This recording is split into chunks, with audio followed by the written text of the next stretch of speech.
welcome to another episode of Unknown Film Enthusiasts. Today we're going to be talking about Tomb Raider. Now, we both got a chance to see this film, and I guess the major hype around this film is that it is a video game movie. So let's come right out of the gate and say, how do we feel? Is this a good video game movie? Yeah. Yeah? Alright, cool. Yeah. There's not much competition when it comes to best, worst. It's kind of like most of the other video game movies are barely movies. That's A true. lot of them, like Assassin's Creed, kind of depend on you having all this prior knowledge. Super Mario Brothers is nothing. Street Fighter is just garbage. They're all like they exist solely to have that name. Yeah. But a lot of them don't even have much to do with the actual source material, and it's just there for the name. And I feel like this one did a very good job of. I did play the I believe it was 2013. Yeah, I'm pretty sure. Was the remake game, and this one did borrow very heavily from that game. Mm-hmm. And yeah, I think that was probably its biggest pro is that it felt like a movie, and the game itself was well written, so it doesn't surprise me that the movie turned out fine. Yeah, and one thing that I definitely thought about, like the whole idea of this being a video game movie, was that I recently watched Assassin's Creed again, and what I didn't like about Assassin's Creed was, in order for the movie to work, they had to kind of break the world and readjust how the animus works. And again, this is a very niche critique, I think. If you're gonna make a good video game movie, you have to obviously adapt things to make it work for a film. Yeah. Right? Well, it's the same as adapting a book or anything else. There are always things you have to change in order to make it more palatable and acceptable. And also you don't have a tutorial stage of a movie. And granted, some things can have like a prologue. Yeah. You really can't expect the viewer to sit there, read half a novel, and then fully understand what's going on. But that's one thing, and you talked about the tutorial, and I'm going to latch onto that a little bit, because, this was actually a good way of... It somehow is able to convey the feeling of a tutorial as she is learning, as she's going through. Yeah. That is essentially the tutorial portion of a game filmed in a movie, that was what was so impressive about it, was that, obviously you're not going to show the game mechanic. It's she doesn't mess up the puzzle 6 times. Yeah. Dang it. Set the back down. Yeah. Picks it up. Think, Laura, think. And, that's what I thought was cool. And, especially when they're talking, and they put in all the necessary elements in for seeding plots of, my father always did these Japanese puzzle boxes, and lo and behold, to get into the tomb, you need to do a Japanese puzzle box, which is absolutely fine for really any, and again, it's really fine for any movie, and being that this is a Tomb Raider movie, and that Tomb Raider is essentially Indiana Jones, female Indiana Jones, you're always going to have those kind of I don't solve this problem because I'm strong, I solve this problem because I'm smart. And I think that's what it always comes down to. And going back to the Indiana Jones thing, I feel like what makes him such an interesting character is that he's not the best. Frequently he's like, I'm just making it up as I go along, fly, yes, land, no. There's a lot of very things that he does that makes him relatable, and Laura has those too, where she still messes up on the bike trip. She'll trip and fall over a bunch of times, she did parasail. But she's still got a big chunk of tree stuck in her. And yeah, she's an imperfect hero, and that's what makes her a lot more relatable. And going specifically to Laura, Alicia Vikander. I was going to say that. I really, really, really liked her in this role. She was very, very good. Much better than Jolie, in my opinion.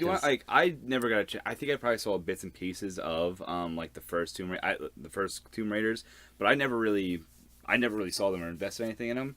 Have you seen them or anything like that? I've seen both of them over the course of my life. If you ask me the plots, nothing. I really can't help you much there. Yeah, those were more based on image. So people said, this is what Lara Croft looks like.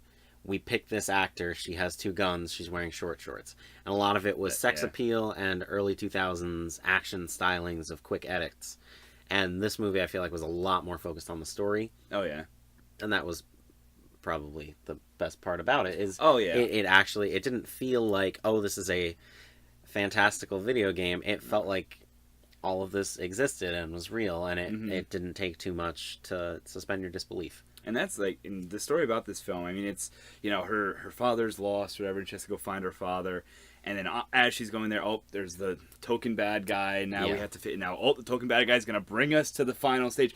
All of that. This is, like I said, that's the formula for this kind of film. Yeah. Which is absolutely fine. What I liked about it, though, was that, and I as they're kind of building up to this, like, mysticism as well, like, and again, I'm staying with Indiana Jones, because once they open up the Ark of the Covenant or whatever, and it's like, oh, the spirits or whatever, okay, that made a big jump. That was a large jump.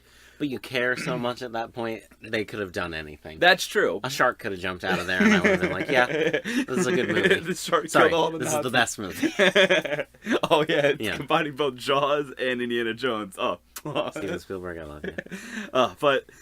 Where was it now? But yeah, the supernatural element of this, it was supernatural in how effective it was, because, like, all right, spoilers, I'm just gonna say. Yeah, spoilers. Yeah. It's a disease that's essentially, which is the curse. Yeah. I really like that once they get to this tomb or whatever, it's not spirits that are gonna come out and kill the world. Yes. It is a actual, like, disease that instantaneously kills anyone affected by it. I was so worried. Yeah. Oh yeah. The entire movie, that they were just going to end up being like weird spirit things. Zombies coming back. Yeah, zombies coming back. Yeah. Just something too wacky, and I'm very happy with the way it went there. Mm-hmm. And did it take any risks? No. No. But yeah. I feel like in order to make this feel grounded and feel like a movie as opposed to just something beyond ridiculous, it needed that. And I'm very happy with the way it was. And I think one also final point that really actually kind of stuck home to me as like a fan of history as well, which I think some people will come to appreciate, is that what's the empress's name? Hanoki? I don't remember her name now. Yeah, it's something like that. But she is in the build up to this film. I like the fact that they were like, we looked through all of these different archives, all these different artifacts and materials, leading to this person being vilified as an evil person. Yeah. And that's also, and it really does stem off of throughout history, like an empress, like the Dowager Empress, Empress, what is it, Wu Ten, something like that. Like, they are actually, it's my world now. Yeah. But, like, honestly, like, they are vilified specifically for being, basically for being women. And now, that's what the history has been. And then once you get to her tomb, and the first thing Laura notices is, like, in all of these murals on the walls, she's being portrayed as, like, this godly divine figure. Like, she is doing something good here. Yeah. And then that's the reveal of, she sacrificed herself in order to save not just Japan, all of humanity. Yeah. That was extremely powerful when it comes down to, like, talking about historical. Like, you can look at the sources, but if the sources are biased that are going against that person, the way you understand history, the way you understand that person is going to be through that lens, and you don't necessarily know the entirely true story until you have all of the information. So that was like one thing I was like, well, thank you, history degree, but like she felt like a problem solver, and I feel like you can't just have the person who's automatically great at every single thing that they do, because then you don't care about them, and they almost just they're just the overachiever at that point. And it was very endearing to have her be like, well, I could jump in and mess up, and then that's how people die, or I could take a look back, figure out how everything works, then go in and figure it out. And it was just very satisfyingly done, and I think it's the best video game adaptation made into a movie. And that's one thing. It is probably, like you said, the best video game adaptation, but that's not necessarily saying it's like a movie that I'm gonna watch on repeat. No. It's not anything I'll probably ever see again, to be completely honest. Like, I really enjoyed it. It was great to see, but it's not something where it's like, I have to see this again and again. There will most likely be a sequel that I'll probably see, because they hint towards that at the end. Is it going to have a tonal shift at that point? Because is she going to be two guns, Angelina That's Jolie? Almost the way they made it seem. But this is a very, like, watching this movie the whole time, I was like, I should really go home and watch Indiana Jones. It's like the same, we're like, I'm watching Grey's Anatomy. Why don't I just go watch Scrubs? Because I know I like that better instead of investing myself in this. Yeah. And that's, the entire movie just kind of felt like that to me, where I liked everything that was happening, but it was always just a little bit below something else that already exists. Yeah. So yeah, the whole time I was just thinking, well, I could watch any Indiana Jones movie, and I don't know, biased. I loved Harrison Ford, so it's kind of hard to just completely accept this person. But I think they did the absolute best job that they could have done, whilst keeping to the normal conventions of an adventure movie. Yeah, and I'm excited to see her come back and do more roles in the future as well. Yeah. I really did enjoy her as an actress as well. So yeah. I'm happy to see her in things. So I personally really like this movie and all those little historical connections throughout all of it. So my question to you to kind of wrap this all up is, can you connect this to signs? Can I connect this to signs?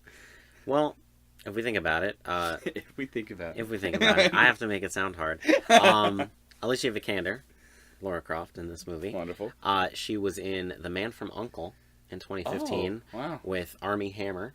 Okay. Who was in The Social Network with Jesse Eisenberg, who was in Zombieland with Abigail Breslin, and Abigail Breslin was in Signs.